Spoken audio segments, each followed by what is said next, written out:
a comenzar con la clase de hoy de este taller que estamos teniendo, que está titulado La adoración en el nuevo pacto. Y que para empezar me gustaría hacer un pequeño repaso de lo que hemos hablado la semana pasada, también para que aquellos que no han podido participar puedan estar más al tanto, digamos, de lo que hemos hablado. Em, pero en sí hemos hecho como un enfoque general, como una especie de resumen, para poder pensar y entender a la hora de hablar de un nuevo pacto necesitamos conocer el antiguo pacto. Y a la hora de poder encontrar el propósito del Señor a través de la adoración para nosotros hoy como iglesia del siglo XXI, es necesario que vamos a entender de dónde viene todo el trasfondo histórico y también todo lo que tiene que ver con la palabra de Dios. Porque a veces, con buenas intenciones, sacamos de contexto algunos versículos o algunas cosas que Dios enseñó a su pueblo y los queremos llevar a la práctica para nosotros hoy y sin entender el tiempo que estamos viviendo. Y nosotros no somos judíos, no vivimos el tiempo previo a la venida de Jesucristo, sino que todo lo contrario, vivimos otro tiempo, otro pacto y es necesario para poder entender el propósito del Señor, estudiar esto, ¿no? Y es un tema muy amplio, realmente no, si quisiéramos todo el año dedicarnos a estudiar esto, podríamos hacerlo realmente, así que en estos 4 encuentros vamos a hacer algo general, pero bueno, les invito a estudiarlo más, a seguir meditando, porque realmente este tema de la adoración al nuevo pacto y de la restauración del tabernáculo de David tiene mucho, mucho, mucho para hablar, ¿sí? Entonces, para empezar, hablábamos de que Dios siempre tuvo un propósito de revelarse a la humanidad y que su propósito siempre se trató de poder bendecir todas las naciones de la tierra, de poder revelarse a todos los seres humanos. De hecho, fue el propósito desde el principio que el Señor se reveló a Adán y a Eva y dijo, multiplíquense y llenen la tierra.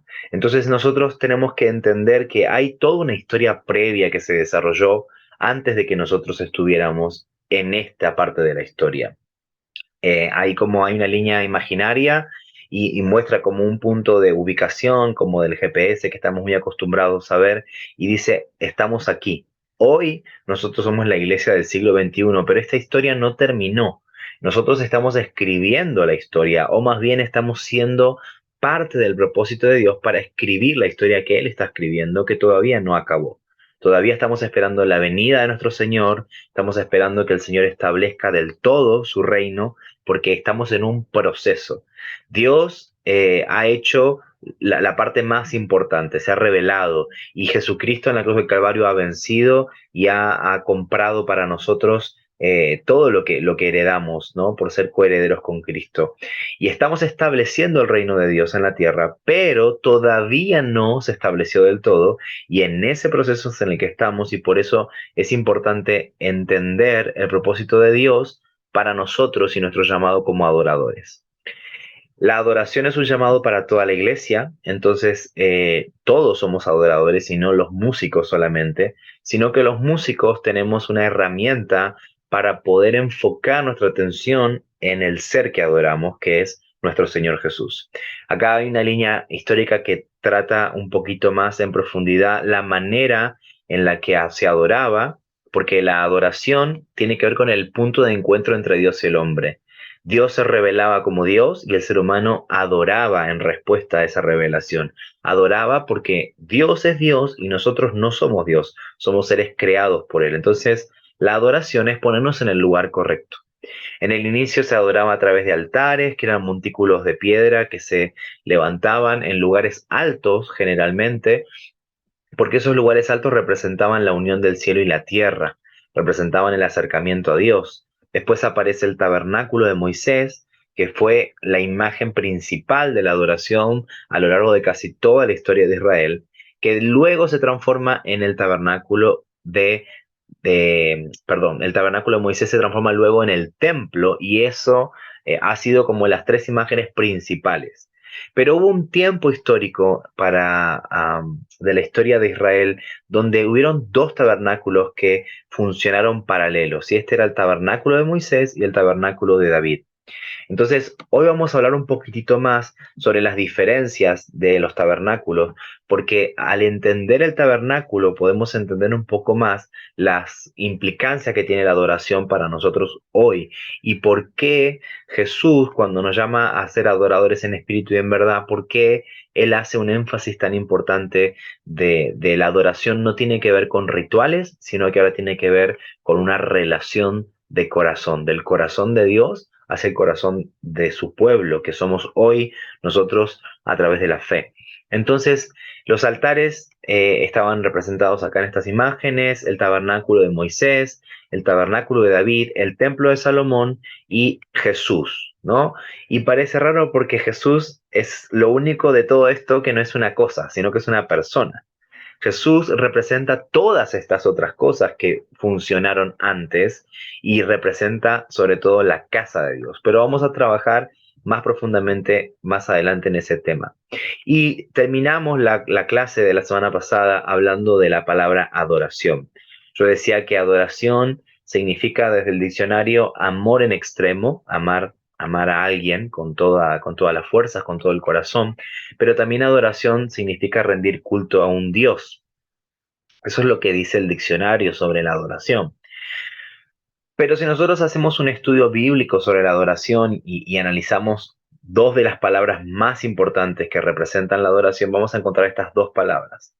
Sobre todo, durante todo el Antiguo Testamento vamos a encontrar la palabra shachá en hebreo, que significa postrado, rostro en tierra, y es esa imagen como la foto que estamos viendo, ¿no? Una persona que está arrodillada, pero no solo que se arrodilla, sino que todo su cuerpo está tocando el suelo, su frente toca el suelo. Y en el Nuevo Testamento, cuando Jesús habla de la adoración en el capítulo 4 del libro de Juan, él usa la palabra proscunio. Más bien usa la palabra proscunete, que significa adoradores en griego. Y el verbo proscunio es el verbo adorar, ¿sí? Entonces Jesús dijo, mas la hora viene y ahora es cuando los verdaderos proscunetes proscuniarán al Padre en espíritu y en verdad, porque tales proscunetes busca al Padre que le proscuneen, ¿no? Eso es el verbo y es el sujeto, ¿no? El quien practica el proscunio es el proscunete. Entonces es interesante que Jesús use otra palabra que también tiene que ver con arrodillarse, con inclinarse, pero además del inclinarse, y no es poca diferencia, es acá no se toca el suelo con el rostro, sino que se recibe un beso y se puede dar un beso. Y yo explicaba que el beso es un símbolo de intimidad, es un símbolo de cercanía, ¿no? Y ahí vemos una imagen de diferentes tipos de inclinarse para besar, una imagen como de la cultura del Medio Oriente, de un hijo besando la mano de su padre o de alguien que está honrando porque tiene una jerarquía mayor y le está honrando, o de una persona que está honrando a una autoridad, a un rey, o también como se veía sobre todo en Europa, que los hombres al saludar a una mujer besaban su mano.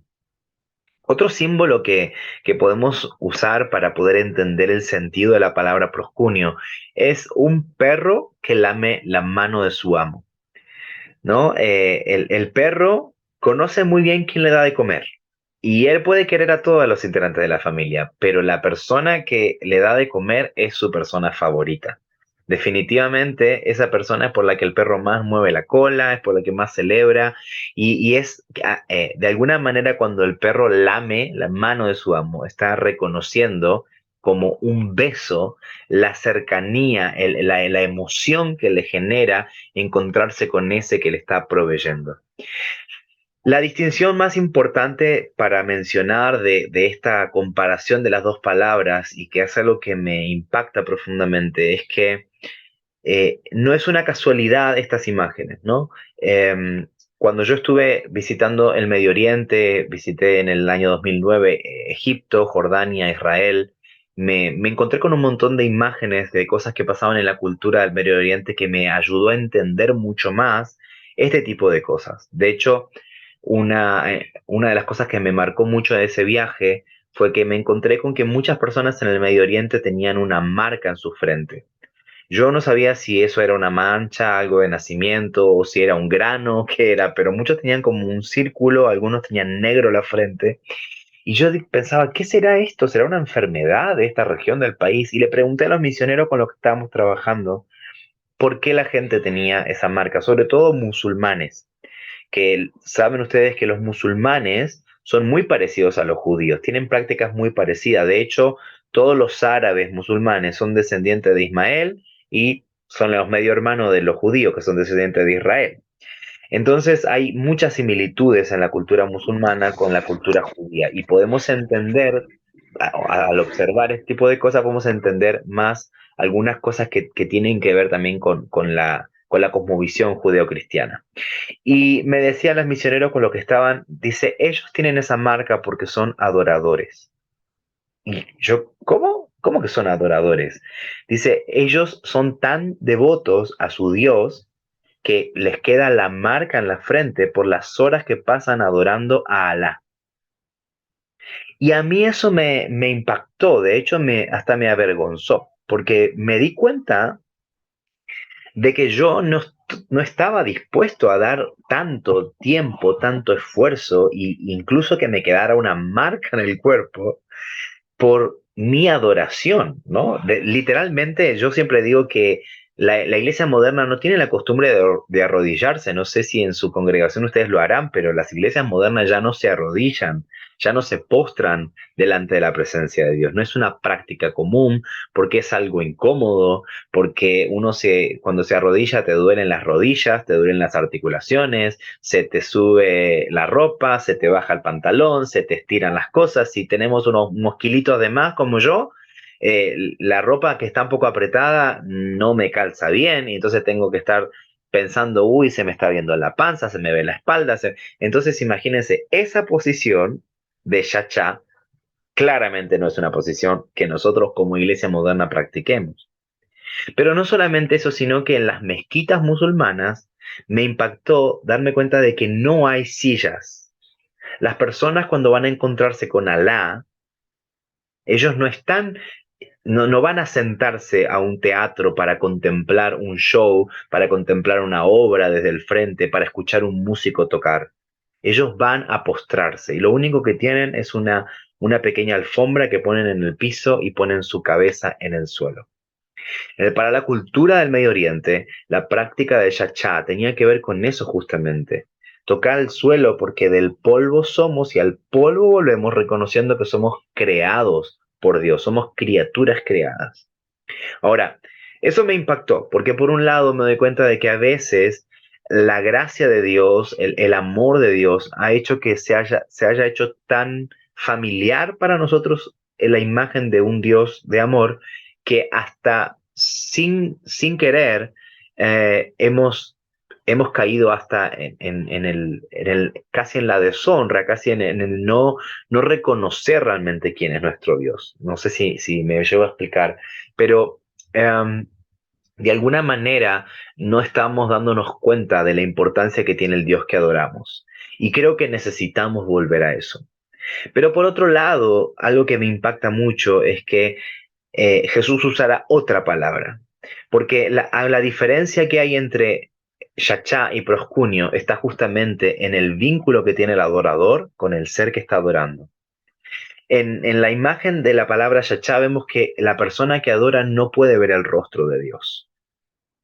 Está totalmente agachado, está totalmente mirando otra cosa, porque no puede mirar a Dios. Dios dijo a Moisés, nadie verá mi rostro y permanecerá vivo, ¿no? Nadie podía ver a Dios. Porque la gloria de Dios, la santidad de Dios, la majestad de Dios, es como una radiación, ¿no? Que si tocaba la presencia del ser humano, el ser humano moría.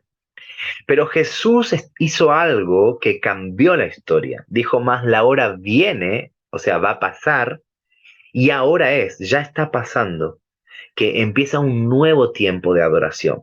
Porque en proscunio nosotros vemos que el Señor nos invita a mirar a su rostro, Ahora podemos ver el rostro del Padre. Imaginemos a Dios como ese hombre mayor que está ahí recibiendo el beso en su mano. Imaginemos al Señor delante nuestro y ahora Jesús nos invita a darle un beso en la mano, a darle un beso de decir, reconozco delante de quién estoy, pero no tengo que tapar mi rostro porque ahora puedo mirar al Padre que adoro.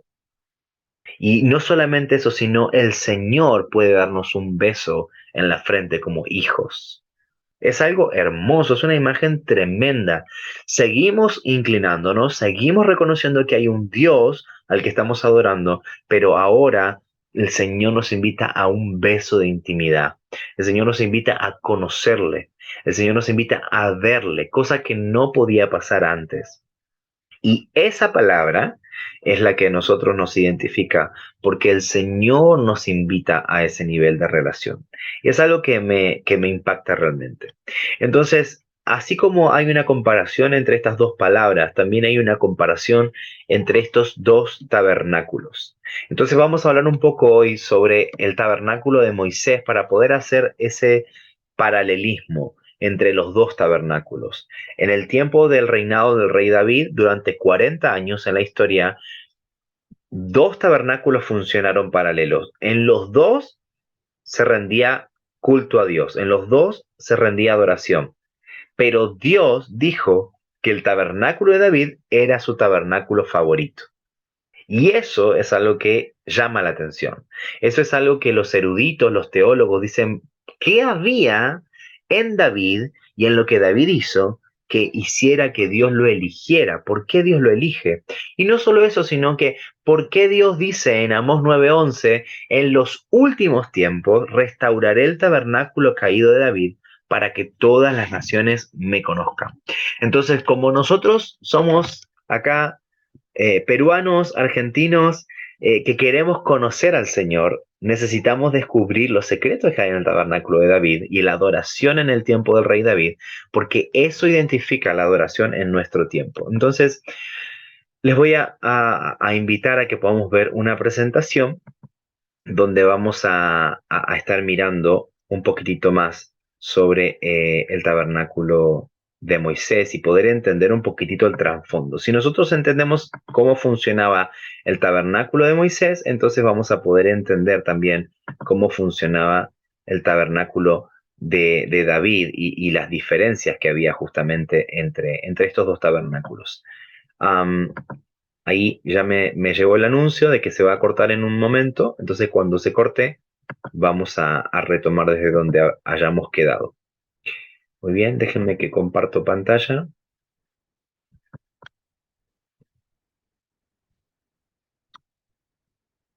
Muy bien.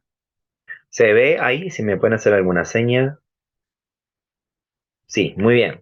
Entonces vamos a hablar un poquitito sobre el tabernáculo de Moisés y el tabernáculo de David. Ahí vemos principalmente la imagen de este sumo sacerdote. El primer sumo sacerdote fue Moisés, ¿no? Moisés de alguna manera era un sumo sacerdote porque era la persona que Dios había elegido con quien él quería, a quien iba a revelarse y quien debía comunicar todo lo que Dios tenía para revelar a su pueblo.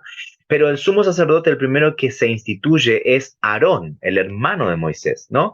Y tenían ropas típicas, tenían cosas específicas que Dios había dado la orden a Moisés de cómo debía ser este sumo sacerdote, quien iba a encontrarse con Dios una vez al año en el tabernáculo. Y el tabernáculo, vemos ahí una imagen también grande, era como una tienda, una carpa muy grande que se construía, que se armaba en el desierto, y alrededor del tabernáculo se ponían todas las demás tribus de Israel, hacían sus casas.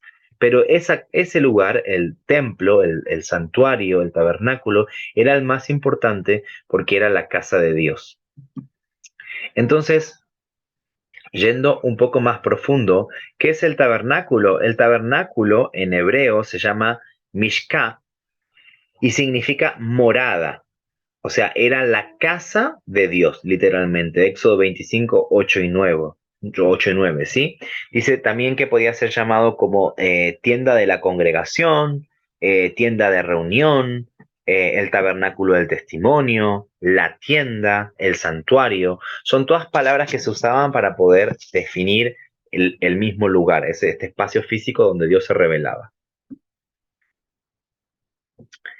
Bien, entonces, ¿qué había en el tabernáculo? Lo primero que encontrábamos, el tabernáculo tenía tres divisiones: atrio, lugar santo, lugar santísimo.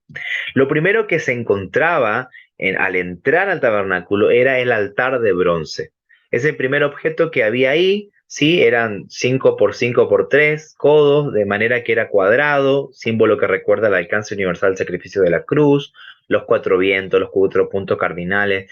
Todas las cosas que había en el tabernáculo tenían simbolismo, no era una casualidad.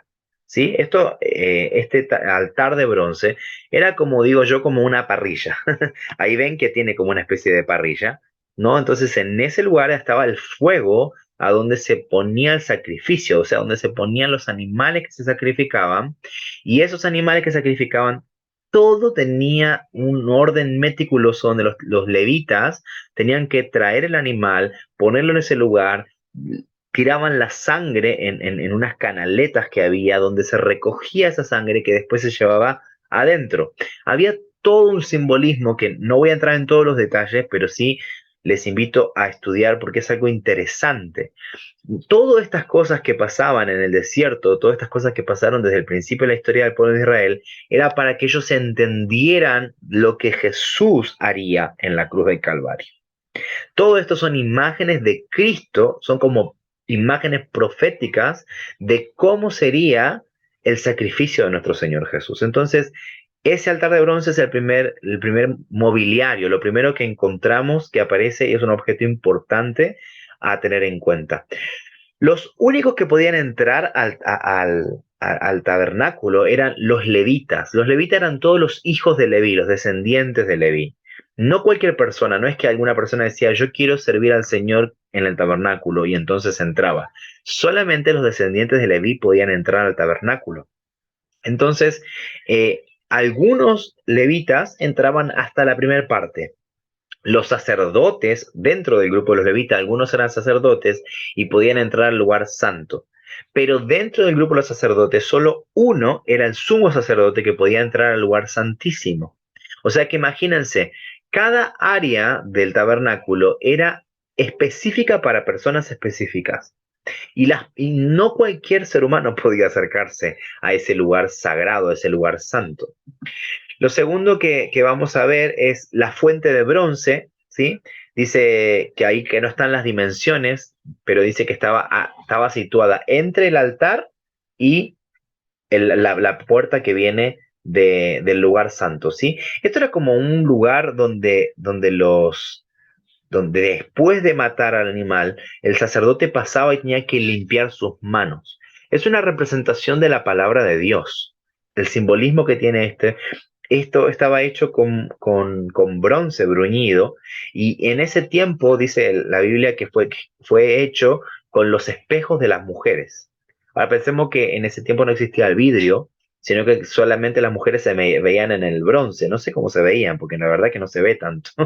Pero eso es lo que era el espejo de las mujeres y ahí se veían y con eso fue construido este vaso grande donde ellos se lavaban las manos, pero tenían que ver su reflejo en el agua y en el bronce, ¿no? Era una imagen que era media borrosa. Por eso el apóstol Pablo dice que ahora vemos medio borroso, pero un día vamos a ver claramente, ¿no? Porque está hablando de esto, de la imagen de la fuente donde ellos se lavaban, donde se tenían que purificar después de haber trabajado con este animal muerto y estaban llenos de sangre, estaban manchados y tenían que limpiarse. Esa fuente representa la palabra de Dios que nos limpia. Cuando nosotros escudriñamos la palabra de Dios, la misma palabra de Dios hace ese trabajo, ¿sí? Lo siguiente que encontraban cuando ellos entraban al lugar santo era la mesa de los panes. Esta era una mesa, que ahí vemos una imagen, que tenía los 12 panes que representaban a las 12 tribus de Israel. ¿Sí? Estos panes representan el tiempo en el que Dios proveyó maná a su pueblo. Cuando ellos no tenían para comer y el maná había caído del cielo, estos panes sin levadura representaban a las 12 tribus y estaban repartidos en dos columnas de 6 panes cada uno, ¿sí? Era algo sagrado, era algo que se tenía que cambiar con frecuencia, ¿no? Porque no era el mismo pan todo el tiempo, sino que se cambiaba con frecuencia, pero era algo, era un símbolo sagrado. Y otra cosa que vemos es el candelero, que acá dice que es el único objeto que está totalmente hecho de oro. Los otros tienen madera y están recubiertos de oro, pero este candelero de 7 brazos siempre tenía que estar prendido, le daba luz a ese lugar, pero también representa la luz de Dios, ¿no? Como todo lo que está en presencia de Dios está iluminado. Cuando Jesús decía yo soy la luz del mundo, él también estaba usando una imagen para poder referirse a esta luz que estaba encendida constantemente. Nunca se podía apagar la luz del candelero que estaba en el lugar santo. Entonces, imaginemos que entraba este sacerdote, lo primero que encontraba en el atrio era el altar de bronce donde sacrificaba al animal. Lo segundo era el lavacro o la fuente de bronce, y al cruzar la puerta del lugar santo, a su derecha la mesa de los panes y a su izquierda este candelero de 7 brazos, que también representa los 7 espíritus de Dios, representa al Espíritu Santo, representa el fuego del Espíritu Santo, representa muchas cosas. Cada elemento que hay en el tabernáculo no está ahí por casualidad, sino que representa cosas concretas, puntuales, que Dios quería mostrar a través de estos elementos, algo de su carácter, de su propósito al pueblo de Israel. Todo esto tiene un simbolismo y todos los simbolismos nos apuntan a lo mismo, al Cordero de Dios que un día iba a llegar para quitar para siempre el pecado del mundo. Todas estas imágenes son una imagen de Jesucristo. Lo último que hay antes de pasar a la habitación principal, que era el lugar santísimo, frente a la puerta está el altar de oro. El altar de oro era, ahí como vemos en la foto, era un altar a donde se quemaba el incienso. Cuando nosotros hablamos del incienso, no estamos refiriéndonos a ese incienso que vemos que viene el palito que prendemos fuego y da olor, sino que literalmente eran hojas, eran plantas que se quemaban y que daban un perfume, ¿sí? Daban un perfume especial. Así que ahí era donde se quemaba el incienso a la puerta del lugar santísimo.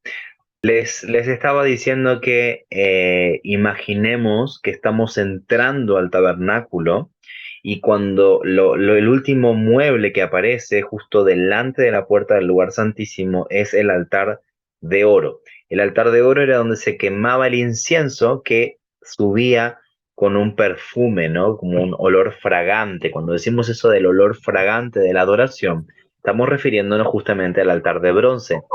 Este altar de bronce representa las oraciones, representa la intercesión, ¿sí? Eh, Representa las oraciones del pueblo de Israel, representa esta intercesión que se levanta delante de la presencia de Dios. Y finalmente, cuando entramos a la última habitación, que es el lugar santísimo, vamos a encontrar un solo mobiliario, es el arca del pacto. ¿Sí? El arca del pacto era una caja que estaba forrada de oro, también tenía en su tapa tenía dos querubines, dos ángeles que se estaban tocando con las alas, así como vemos en la imagen, y tenía estas, como las varas de los costados desde donde se agarraba, desde donde levantaban cada vez que tenían que trasladarlo, y solamente los levitas podían trasladar esta caja de oro, ¿sí? Dentro del arca del pacto, bien digo, um, déjenme que a ver si me acompaña. Ahí. El contenido del arca. ¿Qué es lo que había dentro del arca? Dentro del arca estaba la vara de Aarón. Si ustedes conocen la historia, recordarán que Aarón tenía una vara que reverdeció, una vara de almendro, ¿sí? Que representa la autoridad de Dios. Estaban las tablas de la ley, donde estaban los 10 mandamientos que habían sido escritos por el mismo dedo de Dios sobre esa piedra, y ahí estaban todos los mandamientos.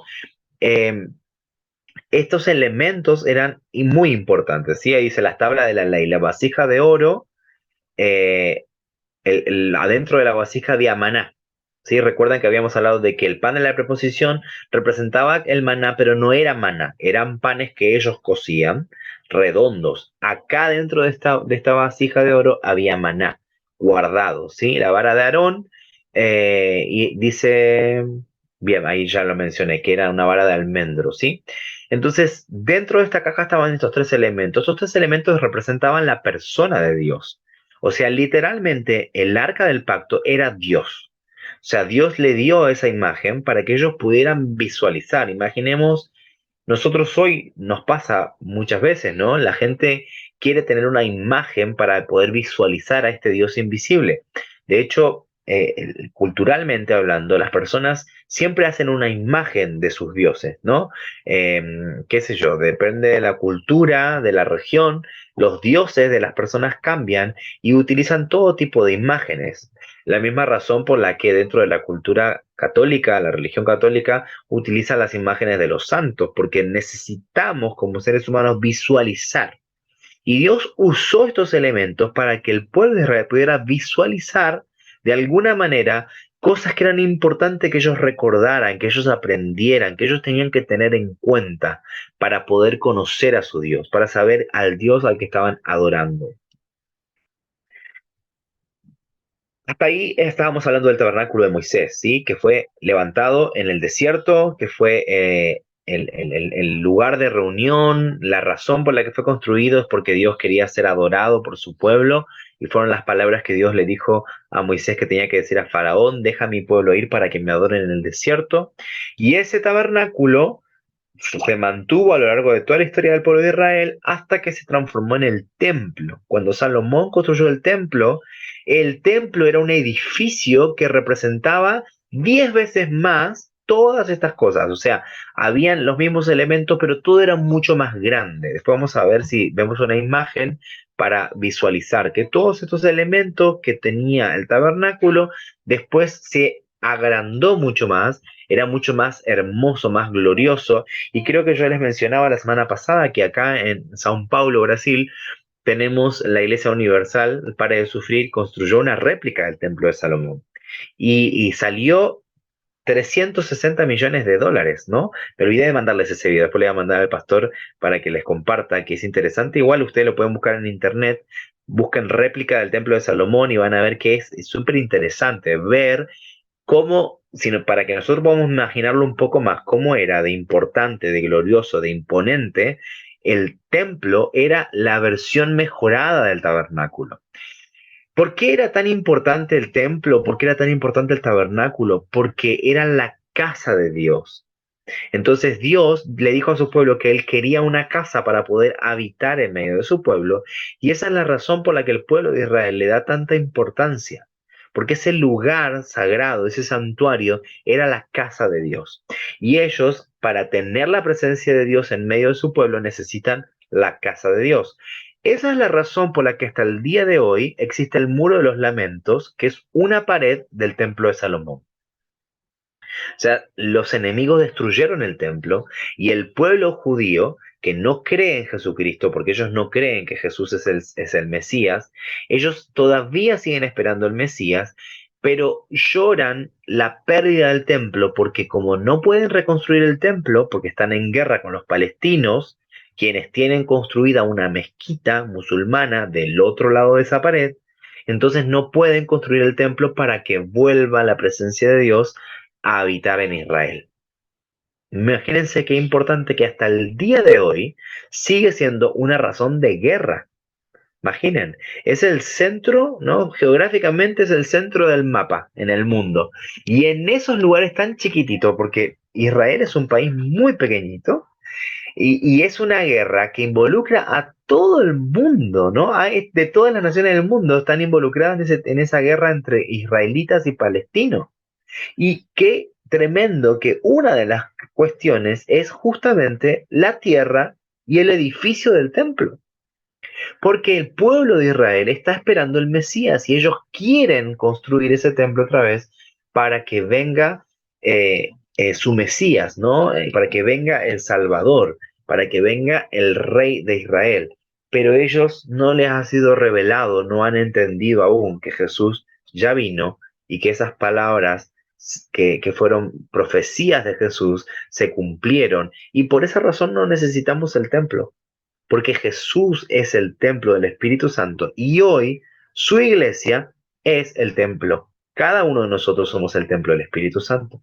Entonces, todo esto tiene que ver con la adoración. Imagínense, hasta el momento no hablamos de música, ¿no? Yo le decía la semana pasada que cuando nosotros hablamos de adoración solemos pensar que estamos hablando de música lenta, pero la música no tenía nada que ver con la adoración. A lo largo de casi toda la historia de Israel, la adoración tenía que ver con estos rituales sacrificiales que se hacían delante de la presencia de Dios.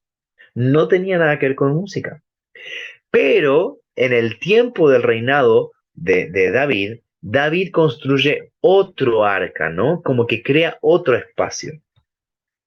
Algo trágico que pasó en el tiempo del reinado de Saúl, que fue el rey anterior a David, es que ellos en una guerra con los filisteos perdieron el arca del pacto. Y yo siempre digo que literalmente los filisteos tenían a Dios de rehén.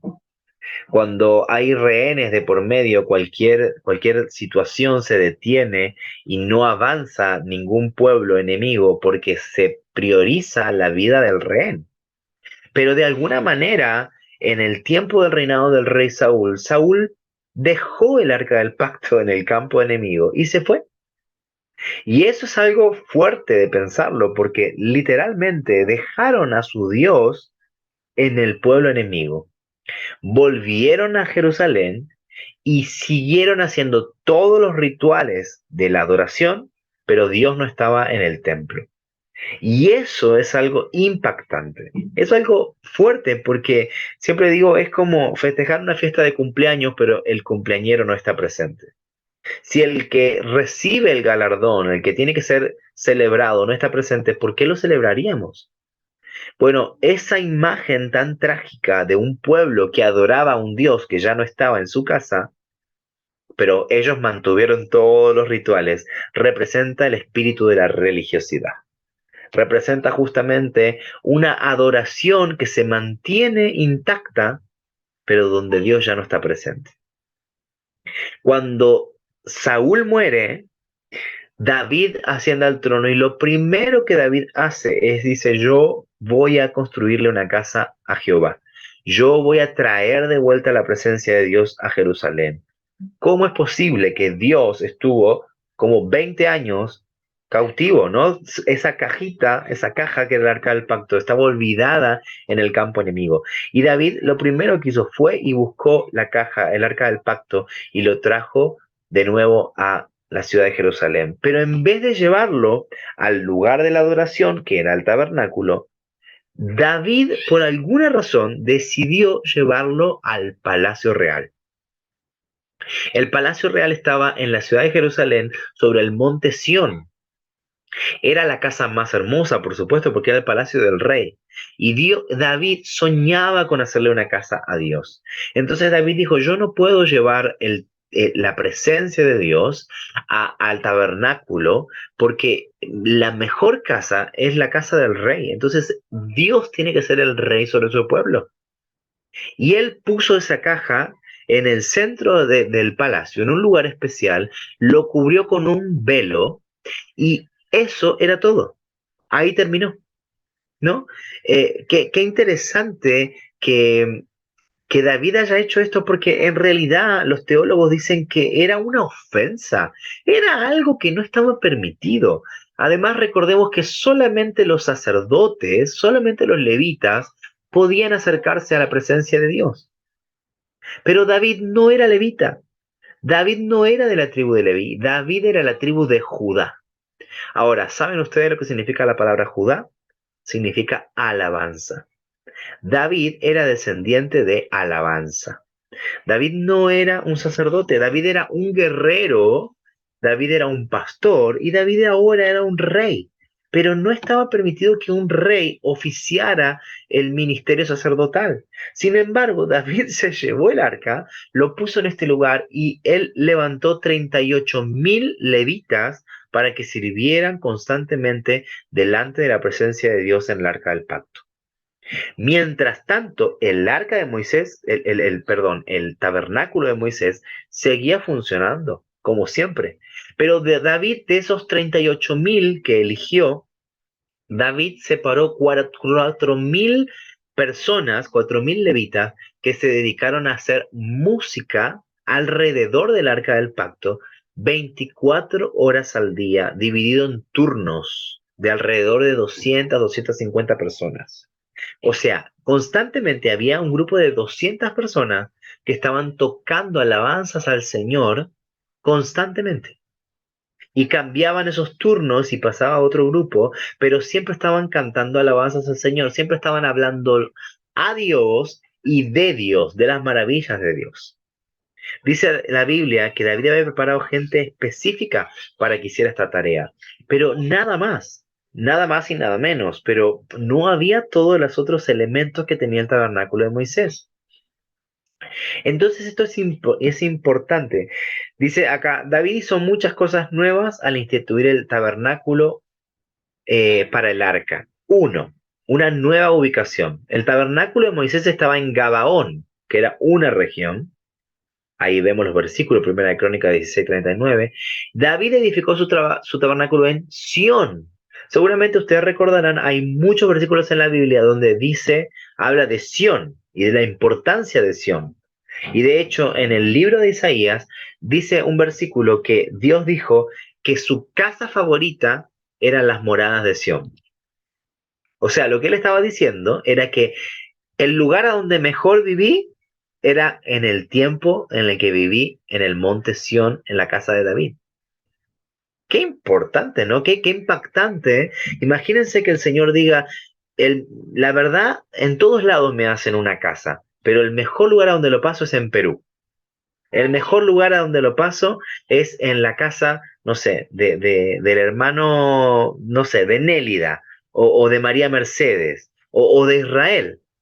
Imagínense qué privilegio que el Señor diga eso, ¿no? Eso es lo que David generó. Eso es lo que hizo que Dios dijera, mi casa favorita es Sión. Por eso es tan importante estudiar a David. Por eso es tan importante estudiar el tabernáculo de David. Segunda cosa que fue diferente, un nuevo sacerdocio. Dios instituyó un sacerdocio para que ministraran el tabernáculo de Moisés. ¿Recuerdan? Estaban ahí los levitas, siempre. David ordenó un nuevo sacerdocio que no estaba en la ley levítica. ¿Sí? Todos estos sacerdotes hacían todo lo que tenían que hacer, pero estos sacerdotes que David levantó eran diferentes. Eran diferentes, era un nuevo sacerdocio. David ministraba bajo el orden de Melquisedec, que es un personaje que después hablaremos, ¿sí? Era otro sacerdote, y todos los levitas del tabernáculo de Moisés trabajaban bajo el orden de Aarón, ¿sí? De Leví. Tercera cosa, déjenme que no lo veo bien acá. Vamos a correr esto. Dice, de nuevo en la presencia de los sacerdotes que ministraban, ¿sí? Algo que estaba prohibido, eso es algo impactante. Estaba prohibido hacer lo que David estaba haciendo, sin embargo Dios se lo permitió. Otra cosa, un nuevo sacrificio. El sacerdocio de Sión venía a la presencia de Dios no con animales, sino con cánticos, palmas y danzas. Miren qué interesante. En el tabernáculo se sacrificaban animales, pero en el tabernáculo de David no se sacrificaban animales. Se presentaban cantos, danzas, palmas, música. Ese era el sacrificio que David presentaba. Qué parecido, ¿no? Nosotros hoy no tenemos que matar animales. Nosotros nos acercamos a la presencia del Señor con acciones de gracia y con alabanza. Salmo 100, versículo 4. Entrad por sus puertas con acciones de gracia y por sus atrios con alabanza, como hacía el rey David. ¿Sí? Otra cosa que fue diferente, dice, podemos apreciar que el rey David instituyó un orden de adoración completamente nuevo. Al colocar el arca del pacto en el tabernáculo del monte de Sión y al ordenar un nuevo sacerdocio de cantores y músicos para adorar y alabar al Señor de 38.000 levitas. 4.000 fueron designados por David para alabar al Señor por turnos las 24 horas del día. Qué interesante, ¿no? Había un trabajo de logística. Yo siempre digo, es difícil organizar el culto de un domingo. No me quiero imaginar David, que tenía organizado 24 horas de música constantemente en la presencia del Señor todos los días. Increíble, increíble la tarea de David. Bien, entonces, ese es como un pantallazo general del tabernáculo de Moisés versus el tabernáculo de David. Fíjense, casi toda la explicación fue sobre el tabernáculo de Moisés. Cuando hablamos del tabernáculo de David, muy pocos puntos, porque era una característica clave. El tabernáculo de David era simple, sencillo, no tenía muchas cosas, no tenía mucho ritual, era algo sencillo, ¿sí? Entonces me gustaría saber si tienen algún comentario o pregunta, ¿sí? Antes de avanzar.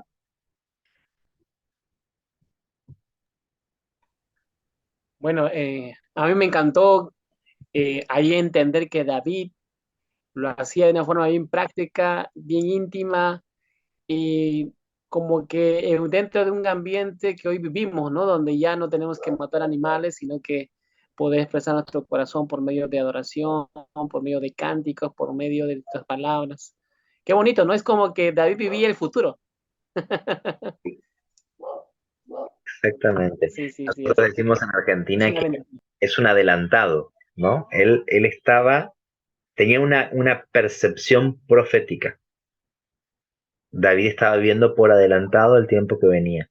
Definitivamente eso era algo que agradó al Señor, porque David se vio, ¿no? Él visualizó esta realidad. Es algo increíble, es algo impactante, porque si lo pensamos, mucho antes que David instituyera la música como parte de los sacrificios delante de la presencia de Dios, ya había música en el cielo, ¿no? Podemos leer en el capítulo 4 de Apocalipsis, se llama la adoración celestial. Y en el cielo no se matan animales, en el cielo no hay cosas que llamen la atención. En el cielo hay un trono y hay ángeles, querubines, serafines, ancianos que están postrados delante de esa presencia del trono y cantan, hay música en el cielo. Entonces, literalmente, no sabemos cómo porque la Biblia no lo explica cómo, pero es como si David hubiera ido al cielo, vio lo que había en el cielo y dijo, esto vamos a hacer en la tierra. Y lo empezó a hacer en la tierra porque esas cosas estaban en el cielo y David las empezó a manifestar en el tabernáculo, las trajo al monte Sión, esas imágenes, la música, el cántico, la proclamación, había una proclamación de Dios, de su presencia constantemente. Y dice la Biblia que había un ambiente profético, habían palabras proféticas, habían cánticos proféticos que se liberaban en esa atmósfera que había. Los músicos que había en ese tiempo no eran músicos que hacían música simplemente, sino que ellos profetizaban con sus alabanzas. Ahora imaginemos lo siguiente, David fue el rey más que tuvo más batallas ganadas en la historia de Israel. Fue el rey más importante, el más famoso, el más especial para Dios, el más especial para su pueblo. David se destacó en todo y una de las claves de que David se destacara tanto justamente era el tabernáculo. David generó un ambiente donde cada vez que necesitaba oír la voz de Dios, él simplemente iba a esa atmósfera de adoración y escuchaba la voz del Espíritu Santo. En un tiempo en el que el Espíritu Santo no estaba en la vida de la gente, ¿sí? No podía descender a habitar en el corazón de humano. Sin embargo, David generó una atmósfera donde las alabanzas crearon ese espacio. Ya dice el Salmo que Dios habita en la alabanza de su pueblo. Si nosotros lo pensamos, él era un adelantado porque él descubrió que él podía crear una casa para Dios, aunque no fuera una casa construida con manos humanas, aunque no fuera una casa una carpa, una tienda como era el tabernáculo de Moisés, o el templo que luego construyó su hijo Salomón. Pero David descubrió que la casa de Dios tenía que ver con la alabanza, tenía que ver con adoración, tenía que ver con reconocer. Ahora, si nosotros estudiamos la palabra alabanza, alabanza significa elogiar a algo o a alguien, ¿no? Si yo digo algo bueno sobre cualquier cosa, no sé, por ejemplo, puedo decir, qué bonito este celular, estoy alabando el celular. No, es una palabra que por ahí no usamos tanto en el español para referirnos a esto. Vamos a usar la palabra elogio, vamos a usar la palabra, no sé, hablar bien, pero ese hablar bien es alabanza. Cuando nosotros alabamos, estamos hablando bien de Dios. Entonces, no, podemos hacerlo con una música o no necesariamente. Podemos hacerlo con declaraciones. Ahora, es interesante porque a ninguna persona le gusta estar en un lugar a donde no es reconocida. Todos queremos ser elogiados, todos queremos ser celebrados, ¿no? Ya sabemos los esposos que a la esposa tenemos que decirle, qué bien que cocinaste, mi amor, ¿no? Porque si no, mañana no va a querer cocinar. Las esposas quieren que nosotros hablemos bien de su comida, los esposos nos gusta que hablen bien de lo que nosotros hacemos, a todos nos gusta ser alabados. Ahora, la alabanza es algo que todos podemos recibir. De hecho, siempre hablamos bien, podemos hablar bien o podemos quejarnos, ¿no? Esas son las dos opciones.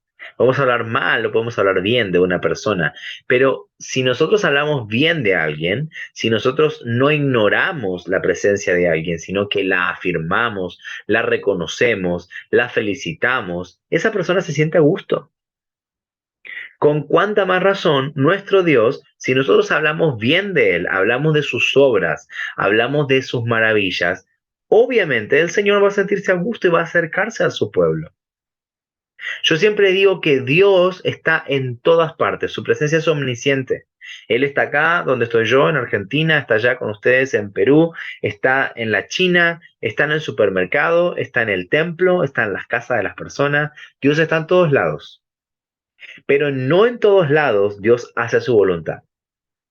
Dios hace su voluntad en los lugares a donde se le reconoce, en los lugares a donde se le invita a hacer su voluntad. ¿Sí? Ya decía el Señor Jesús que Él no pudo hacer milagros en Capernaum porque no había fe, no se le alababa, no se le reconocía. Entonces, ¿por qué Dios se movió de esta forma tan sobrenatural en el tiempo del reinado de David? Porque constantemente había alabanza para el Señor, constantemente habían elogios, constantemente habían palabras de gratitud. Entonces Dios se sentía atraído por ese pueblo que le reconoce. Entonces, si hay algo que nosotros tenemos que aprender, es que la alabanza tiene un poder tremendo para atraer la presencia de Dios. Ahora, no significa que nuestro Dios es un Dios egocéntrico, que, oh, ok, si no hablan bien de mí, entonces no me voy a acercar. No, para nada. Sino que es justamente una característica de un pueblo que reconoce a su Dios. Recordemos que adoración tiene que ver con el encuentro entre Dios y el hombre. Entonces, ¿de qué manera vamos a responder a nuestro Dios?